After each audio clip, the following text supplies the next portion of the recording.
Hello दोस्तों, नमस्कार। धीरज take में आपका स्वागत है। तो आज हम लोग आ गए हैं फिर से एक नए वीडियो में, और आज हम लोग 5-6 अक्टूबर 2025 का करंट अफेयर करने वाले हैं। तो वीडियो शुरू करने से पहले आप सबसे एक छोटा सा रिक्वेस्ट है कि आप अगर हमारे चैनल पे अभी तक नए हैं तो प्लीज चैनल को लाइक और सब्सक्राइब कर दीजिए और बेल आइकन को प्रेस कीजिए ताकि न्यू अपडेट मिलता रहे। तो चलते हैं पहला क्वेश्चन की ओर, और पहला क्वेश्चन आपका स्क्रीन पर ये रहा। पहला क्वेश्चन है, अंतर्राष्ट्रीय शिक्षक दिवस किस तिथि को मनाया जाता है? तो इसका राइट आंसर हो जाएगा, ऑप्शन है 5 अक्टूबर को। 5 अक्टूबर का अंतर्राष्ट्रीय शिक्षक दिवस के रूप में मनाया जाता है। समाज में शिक्षकों के योगदान का सम्मान करने के उद्देश्य से प्रत्येक वर्ष 5 अक्टूबर को अंतर्राष्ट्रीय शिक्षक दिवस के रूप में मनाया जाता है। यूनेस्को द्वारा इस दिवस की स्थापना 5 अक्टूबर 1994 में की गई थी। इसकी थीम क्या है? तो अगली पीढ़ी की शिक्षार्थियों को प्रेरित करना। इसकी थीम है अगली पीढ़ी की शिक्षार्थियों को प्रेरित करना। नेक्स्ट क्वेश्चन की ओर बढ़ते हैं। क्वेश्चन नंबर सेकेंड सेकेंड में है, डॉल्फिन दिवस किस तिथि को मनाया जाता है? तो इसका राइट आंसर हो जाएगा, ऑप्शन बी 5 अक्टूबर को। 5 अक्टूबर को डॉल्फिन दिवस के रूप में मनाया जाता है। राष्ट्रीय जलीय जीव गंगा डॉल्फिन के संरक्षण के बारे में जागरूकता फैलाने के उद्देश्य से प्रत्येक वर्ष 5 अक्टूबर को राष्ट्रीय डॉल्फिन दिवस के रूप में मनाया जाता है। पहली बार यह दिवस वर्ष 2022 में मनाया गया था। वर्ष 2009 में गंगा डॉल्फिन राष्ट्रीय जलीय जीव के रूप में घोषित किया गया। ठीक है, वर्ष 2009 में गंगा डॉल्फिन को राष्ट्रीय जलीय जीव के रूप में घोषित किया गया। नेक्स्ट क्वेश्चन की ओर बढ़ते हैं। क्वेश्चन नंबर थर्ड में है, विश्व सेरेब्रल पाल्सी दिवस किस तिथि को मनाया जाता है? इसका राइट आंसर हो जाएगा, ऑप्शन है 6 अक्टूबर। 6 अक्टूबर को सेरेब्रल पाल्सी दिवस के रूप में मनाया जाता है। नेक्स्ट क्वेश्चन की ओर बढ़ते हैं। क्वेश्चन नंबर 4, मीराबाई चानू ने विश्व वेट लिफ्टिंग चैंपियनशिप 2025 में कौन सा पदक जीता? इसका राइट आंसर हो जाएगा, ऑप्शन बी रजत पदक। रजत पदक इसका राइट आंसर हो जाएगा। भारत के star weight lifter Mirabai Chanu ने नॉर्वे के हॉर्डे में आयोजित विश्व वेट लिफ्टिंग चैंपियनशिप 2025 में रजत पदक जीता। उन्होंने 48 किलोग्राम भार श्रेणी में 199 किलो वजन उठा करके यह पदक जीता। वहीं उत्तर कोरिया की री सोंग गुम उत्तर कोरिया के कौन रिंग सोंग गुम ने 213 किलोग्राम वजन उठाकर स्वर्ण पदक जीता। अगर पूछ दे कि स्वर्ण पदक किसने जीता, तो इसका राइट आंसर हो जाएगा, उत्तर कोरिया के हैं रिंग सोंग गुम ने 213 किलोग्राम वजन उठा करके उन्होंने स्वर्ण पदक जीता। ठीक है, नेक्स्ट क्वेश्चन पे बढ़ते हैं। क्वेश्चन नंबर 5, बीसीसीआई द्वारा किस भारतीय वनडे टीम का कप्तान बनाया गया है? तो इसका राइट आंसर हो जाएगा, ऑप्शन बी शुभमन गिल को। शुभमन गिल इसका राइट आंसर हो जाएगा। क्रिकेटर सुमन गिल को रोहित शर्मा का स्थान पर, ठीक है, क्रिकेटर सुमन गिल को रोहित शर्मा का स्थान पर भारतीय क्रिकेट वनडे टीम का कप्तान बनाया गया है। 4 अक्टूबर 2025 को इसकी घोषणा की गई थी। अगर पूछ दे कि वनडे टीम का कप्तान सुमन गिल को कब बनाया गया, तो 4 अक्टूबर 2025 को बनाया गया। तो अब भारतीय वनडे टीम के 28वें कप्तान बनेंगे। अगर पूछ दे कि सुमन गिल वनडे टीम के कैवें कप्तान बनेंगे, तो 28वें। पहले वनडे टीम के कप्तान कौन थे? तो अजीत बड़ेकर थे। कौन थे? अजीत बड़ेकर थे। उनकी अगुवाई में 1974 में भारत ने ऑस्ट्रेलिया के खिलाफ मैच खेला था। हालांकि भारत इस मैच को 4 विकेट से हार गया था। बीसीसीआई की स्थापना 4 दिसंबर 1928 को हुई थी। बीसीसीआई की स्थापना अगर पूछ दे कब हुई थी, 4 दिसंबर 1928 को हुई थी। इसकी मुख्यालय कहाँ है? तो मुंबई में। बीसीसीआई की मुख्यालय कहाँ है? तो मुंबई। और बीसीसीआई के वर्तमान में अध्यक्ष कौन है? तो मिथुन मनहास हैं, जो वर्तमान में इसके अध्यक्ष हैं। बीसीसीआई के अध्यक्ष कौन है? तो मिथुन मनहास। नेक्स्ट क्वेश्चन की ओर बढ़ते हैं। क्वेश्चन नंबर 6 में है, किसकी संस्करणात्मक पुस्तक they will shoot you madam का हाल ही में विमोचन किया गया? क्वेश्चन एक बार फिर से सुन लीजिए। किसकी संस्मरणात्मक पुस्तक they will shoot you madam हाल ही में विमोचन किया गया है? इसका राइट आंसर हो जाएगा, ऑप्शन डी हरिंदर बवेजा। हरिंदर बवेजा इसका राइट आंसर हो जाएगा, ऑप्शन डी। वरिष्ठ पत्रकार हरिंदर बवेजा द्वारा दे will shoot you madam my life you through conflict नामक पुस्तक लिखी गई। नई दिल्ली में 1 अक्टूबर 2025 को इसकी विमोचन की गई। अगर पूछ दे कि वरिष्ठ पत्रकार हरिंद्र बवेजा द्वारा दे will shoot you madam my life through conflict नामक पुस्तक का विमोचन कब किया गया? 1 अक्टूबर 2025 को किया गया। कहाँ किया गया? तो नई दिल्ली में। नेक्स्ट क्वेश्चन की ओर बढ़ते हैं, question number 7। Sanae Takaichi, Sanae Takaichi को किस देश की पहली महिला प्रधानमंत्री के रूप में चुना गया है? इसका राइट आंसर हो जाएगा ऑप्शन बी जापान। जापान इसका राइट आंसर हो जाएगा। Sanae Takaichi, Sanae Takaichi Japan की पहली महिला प्रधानमंत्री के रूप में चुना गया है। अगर पूछ दे कि साने तकाइची कहाँ के प्रधानमंत्री चुने गए हैं, तो जापान के। वह जापान के पूर्व आर्थिक सुरक्षा मंत्री भी थी। प्रधानमंत्री बनने से पहले वह जापान के पूर्व आर्थिक सुरक्षा मंत्री भी थे। चुनाव में उन्हें 185 वोट मिले, जबकि उनकी प्रतिद्वंदी कोइजुमी को 156 वोट मिले। वह जापान के प्रधानमंत्री के रूप में शिगेरू इशिवा के स्थान लेंगे। जापान के बारे में कुछ कहते हैं। जापान की राजधानी कहाँ है? तो टोक्यो। जापान की मुद्रा क्या है? तो येन। और जापान के वर्तमान में प्रधानमंत्री कौन है? तो Sanae Takaichi. Sanae Takaichi Japan के प्रधानमंत्री हैं। नेक्स्ट क्वेश्चन की ओर बढ़ते हैं, क्वेश्चन नंबर 8। हाल ही में जारी हुरून रिच लिस्ट, हाल ही में जारी हुरून रिच लिस्ट 2025 में कौन भारत में शीर्ष पर रहा है? इसका राइट आंसर हो जाएगा ऑप्शन सी मुकेश अंबानी। मुकेश अंबानी हाल ही में जारी हुरून रिच लिस्ट 2025 में भारत के सबसे अमीर व्यक्ति रहे हैं।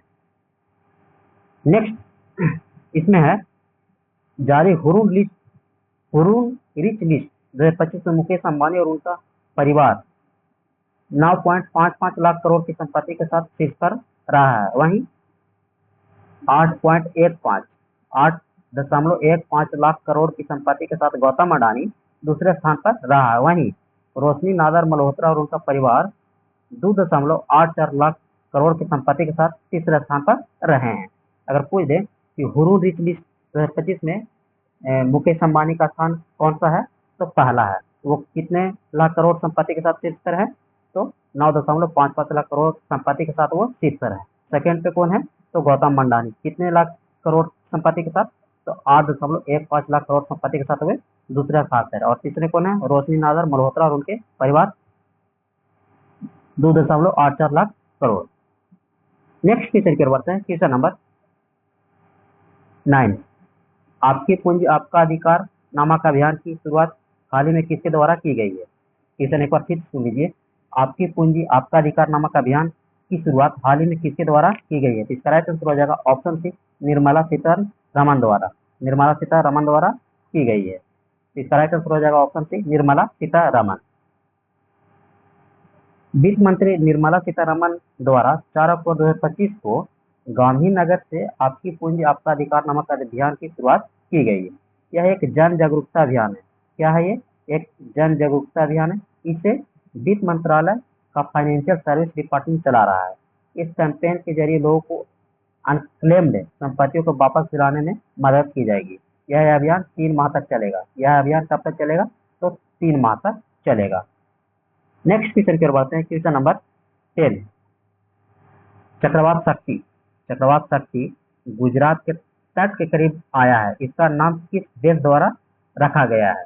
चक्रवात शक्ति गुजरात के तट के करीब आया है। इसका नाम किस देश द्वारा रखा गया है? इसका राइट आंसर हो जाएगा ऑप्शन ए श्रीलंका के द्वारा। इसका राइट आंसर हो जाएगा ऑप्शन ए श्रीलंका।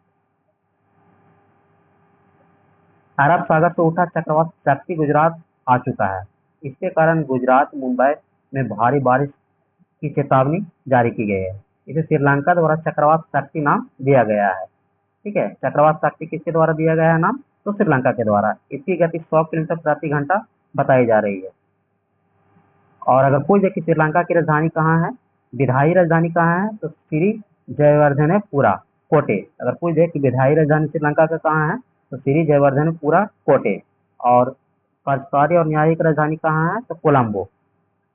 श्रीलंका के राष्ट्रपति कौन है, तो अनुराग कुमार दिशनायके। श्रीलंका के राष्ट्रपति कौन है, तो अनुराग कुमार दिशनायके।